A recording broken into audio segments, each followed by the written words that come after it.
तो मुझे लेकिन मैं पहले मेरा कंटेंट स्टार्ट करने के पहले वो भाई जो अभी बोले तो मैंने उस पर 2 लाइन कल ही लिखी थी कि हम सब घर से दूर है, पढ़ने आए हैं, पैसा कमाना है, दुनियादारी है, सब है। तो मैंने कुछ 1-2 लाइन लिखी थी, मैं आपको बताना चाहूँगा कि तूने मैगी खाकर रात को भूखा सुला दिया, तूने मैगी खाकर खुद रात को भूखा सुला दिया, त्योहार पर घर ना जाकर उस माँ की रूह को रुला दिया। मैंने मेरा बेहाल मेरे पापा को सुना दिया, मैंने मेरा हाल बेहाल पापा को सुना दिया, जीना इसी का नाम है, ये उन्होंने बतला दिया।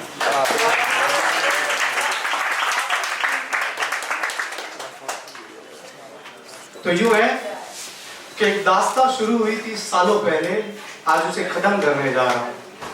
उसका अधूरा इश्क ही मेरी जीत है, खाली मैदान में खुद से लड़ने जा रहा हूँ। हाँ, मैं माफी चाहता हूँ, मैंने आपके इश्क को संवारा नहीं, पर आपके बिना ये अधूरा इश्क भी हमें गवारा नहीं। मैं जो कहानी सुनाने जा रहा हूँ ये 2 बच्चों की कहानी है और उसमें से एक बच्चा मैं हूँ। क्योंकि बच्चों का प्यार मासूम होता है, नादान होता है, उन्हें अपना ये मतलब समझ में नहीं आता है, जो ये मतलब कॉम्प्रोमाइज, एग्रीमेंट, कॉन्ट्रैक्ट नहीं, उन्हें सिर्फ एक दूसरे की मुस्कान दिखती है। तो मतलब यूँ शुरू करूंगा कि वो स्कूल की उस खिड़की पे बैठा था जहाँ से पूरा स्कूल नजर आ रहा था, स्कूल का मैदान नजर आ रहा था, पर मैदान में एक हल्की चमक नजर आ रही थी। नहीं, ये चमक बारिश की नहीं थी, ये चमक थी मेरे उस यार की जो सफेद कुर्ते में टहल रही थी। वो महज सिर्फ उसका टहलना नहीं था, ये मुझे उसे बताना था, उसे यूँ जताना था कि शायद हम मिल चुके हैं, शायद हम मिलने वाले हैं, और शायद कल से हम एक हैं। शायद कल से हम एक ही किताब में संधि विच्छेद कर रहे होंगे, शायद कल से हम एक ही किताब में चित्रों में रंग भर रहे होंगे। उस किताब की गहराई ने मुझे हमारी ग्रेविटी कुछ यूं बताई, पर तुम्हें न जाने क्यों हमारी गणित समझ में न आई। तुम्हें आज भी लगता है हम 2 जिस्म हैं, पर तुम भूल रही हो कल से शायद हम एक हैं।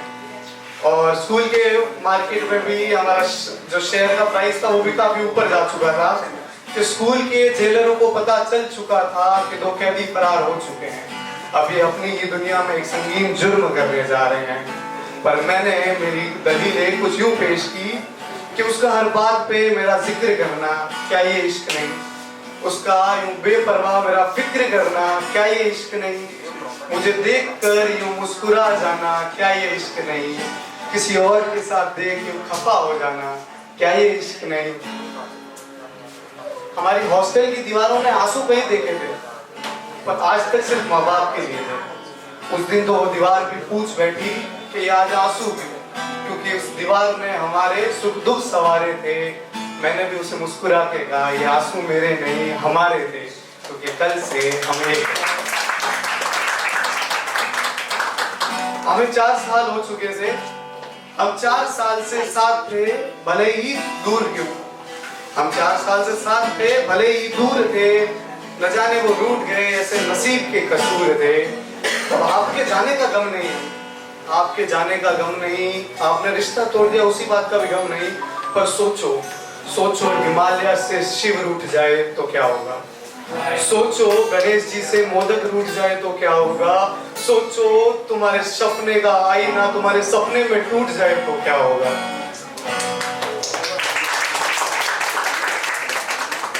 तुम्हें पता है तुम्हारे बिना कैसा हूँ? जानना चाहती हो? जैसे शब्द अधूरे हैं मात्राओं के बिना, जैसे शब्द अधूरे हैं मात्राओं के बिना, जैसे कक्षा अधूरी है छात्राओं के बिना, जैसे दुर्गा बिना आरती के, आज शिव खड़े बिना पार्वती के। मेरी हर बात पे आज भगवान का जिक्र है, क्योंकि उसकी मोहब्बत तो सच्ची है, मैं उसी की नजर का एक परवाना हूँ।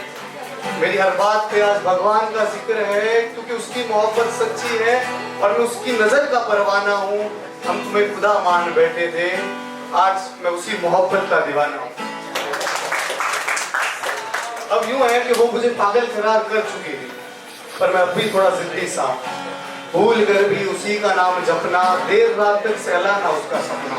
पर मैं पेड़ का वो आखिरी पत्ता हूँ जो गिर के जमीन में घुलना चाहता है, पर हवाओं ने भी अब साथ छोड़ दिया लगता है, क्योंकि खुदा भी जमीन से दूर रखना चाहता है। हाँ ठीक है, अब तुम कहीं और हो, मैं कहीं और हूँ, बस अपना ख्याल रखना, चिट्ठी करो मैं भी, मेरा तो सलाम रखना।